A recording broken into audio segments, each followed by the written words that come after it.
Hundi keessanuu meeshaa quality ta'e kana akka isin dabarre isiniin jedha. Marti keessanuu meeshaa ta'ee fi miti. Egaa meeshaan gosa sadi qaba. Meeshaan tokkichi jechuudha quality isaa tokkoffaa, lammaffaa, sadaffaa kan jedhamu sani yoo abbaan beekee hin filatin kama sadaffaa san tokkoffaa jedhanii gurguran jechuudha. Naggaadeen biyya keenya ni beektanii rakkoo biyya keenya. Assalamu alaikum warahmatullahi wabarakatuh. Akkam nagaa jirtanii hordoftoota kiyya jaallatamoo fi kabajamoo akkam jirtan fayyaa keessanii alaamanni isaa namni keessan nagaa isiniin jecha har dhugaa dubbachuu viidiyoo hedduu takka namatti toltu takka qabadhe dhufeetiin jira. Hagaduma viidiyoo kanatti na waliin turaa isiniin jedha like gochuu hin dagatina isiniin jedha marti keessanuu. Egaa kara hojii kanaa hin seenu jedheetiin ture yeroo baay'ee osoo hanga amma jalqabee hedduu tureera. Garuu amma dirqama jechuu bakka seenee jira nama tokkoof bitu eegalee kun immoo viidiyoo nama lammataatiif ajaja nama lammataatirra jira. Ka tokkoffaa san viidiyoo gad isiniin dhiisnee maaliif meeshaan xumuramee bitamee erga geesseen booda kan isinii gadhiistu ta'a jechuudha. Kanallee akka isin meeshaa filattaniif screenshot gootanii meeshaa keessaa filattanii akka isin natti as ergitanii fi eega hojjetuun kiyyan oolle waan istaandaardii isaa eeggate takka hojjetuu barbaada. Viidiyoo kamuu jechuudha. Viidiyoo gizee hojjedhu wallaahi hedduu takka itti cinqamee gizee viidiyoo kaawwan illee waraabu hedduu takka itti yaadee itti cinqamee waraaba jechuudha. Akkasumas meeshaa isin barbaadan ka sadarkaa isaa eeggate wanti guddaan isin beekuu qabdan meeshaan akkanatti yoo laaltan amma jookiiwwan kun tokko haga sadii sadarkaa qaban jechuudha. Namni tokko beekee dhugaa rabbii dubbatee nama gurgura. Namni tokko immoo kama sadaffaa san tokkoffaa jedhee isin gurgura. Egaa meeshaan kun okkidaan isaanii asitti argitan sun ka sadarkaa isaa olaanaa ta'e qulqullina olaanaa ta'e akkasumas ka fakkaattuu isaa ta'ee jiru ni jira jechuudha. Kan akka isin hubattan abdiin qaba. Meeshaa amma fakkeenyaaf saanii zirgitanii Kadaarzaan isii qarshii 1,000tu jira. Kadaarzaan isii qarshii 800tu jira. Wallahi laazim dhugaa isinii himaani. Tokkoffaa akkaataan itti hojjedhu uf dura inshallah kafaltiin isin naa kafaltan parsantiidhaan tilmaamee ka'anaan madaalu akka ta'u barbaada malee meeshaa irratti gatii qabuu hin barbaadu. Tasuma jechuudha hojii akkanatti hojii kanarraa ka'uun qusadhee jalqabuma waan akkanaa kana seenuu waan hin barbaanne inshallah rabbiin himmootu haqa namaatirraa naa eegu isiniin jedha.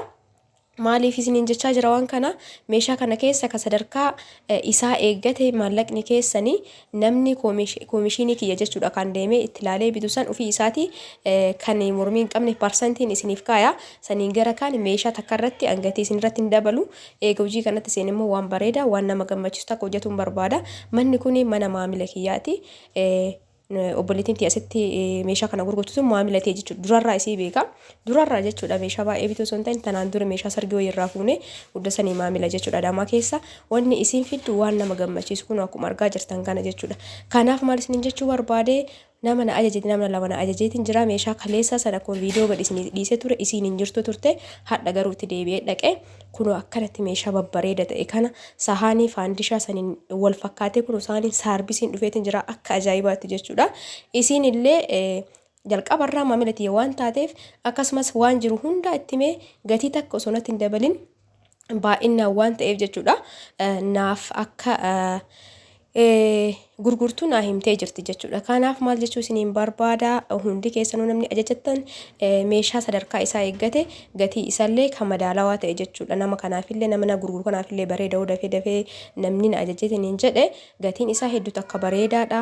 Akka suuqa kaawwaniiti miti akka achi finfinne irraa fiddurraan qarshii xiqqoo irra qabadhee si gurguranaan jettee onni ta'e akkuma anaatti gurgurtu sanitti baay'inaan kaasummoo diskaawuntii gooti jechuudha.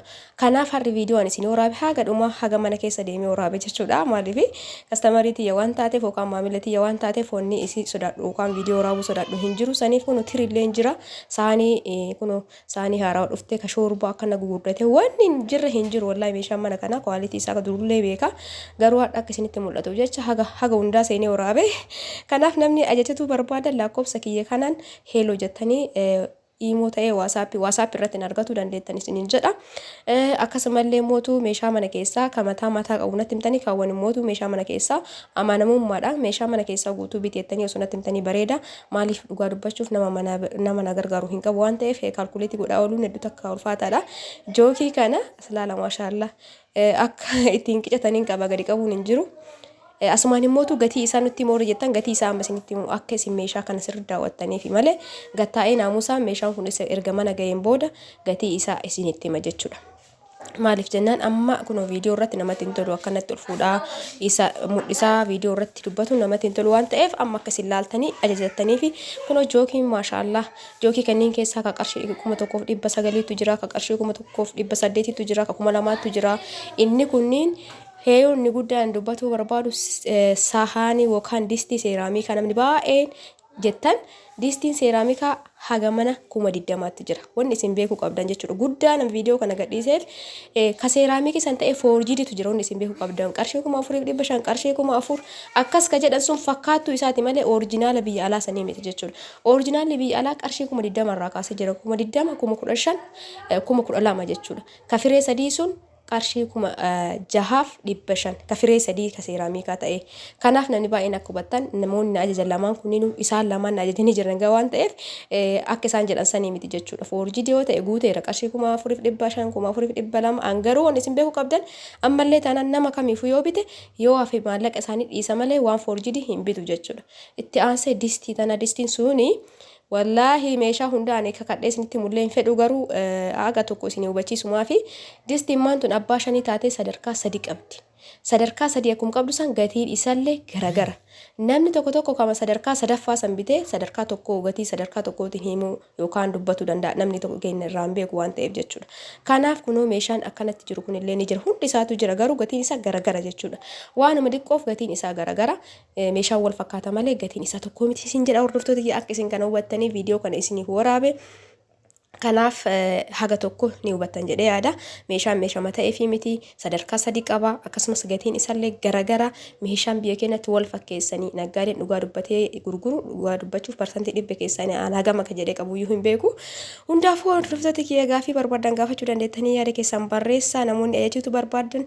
akka barbaadanitti viidiyoo qulqullina qabu isin waraabe jedheeti yaada barreeffachuu dandeettanii kuni viidiyoo nama lammaffaaf meeshaa bituu ba'ee viidiyoo kaleessaa san immootu meeshaan hundu bakka takka waan hin jirreef waan akka eelee waan akka istoofii gara bira jira guyyaa takka namaan dhumatu jechuudha yoo dhumate san gadhiise gatii meeshaa kanaa mootu yookaan viidiyoo kanallee wal qabatee viidiyoo kanaa fi gatii meeshaa isaa viidiyoo sanitti aansee isinii gadhiise jechuudha inshallah yoo rabbi jedhe akka isinii jedha akka isinii tolu abdiin qaba laayik gochuu hin dagatina laayik godhuun keessan akka viidiyoon kiyyaa nama baay'ee bira ga'uuf isin tajaajila waan ta'eef eega jalqabe waan bareeda waan qulqullina qabu hojjetuun barbaada meeshaa dhugaa dubbatuuf bituu keenya ture hundaafuu namni ajajattan rootollee achumaan hin dagatina haga danda'e takka rootoo keessa naqee isiniif kaa'uu barbaada egaa viidiyoon kiyya kana fakkaata ture akka isinitti tolu abdiin qaba wanni guddaan beekuu qabdan meeshaa binna jettanii maallaqa keessan meeshaa foorjiidii irratti hin fiitinaa isiniin jedha sahaaniiwwan tana dhugaa isiniin jedha ka qarshii 1,000tu jira darzanii ka 200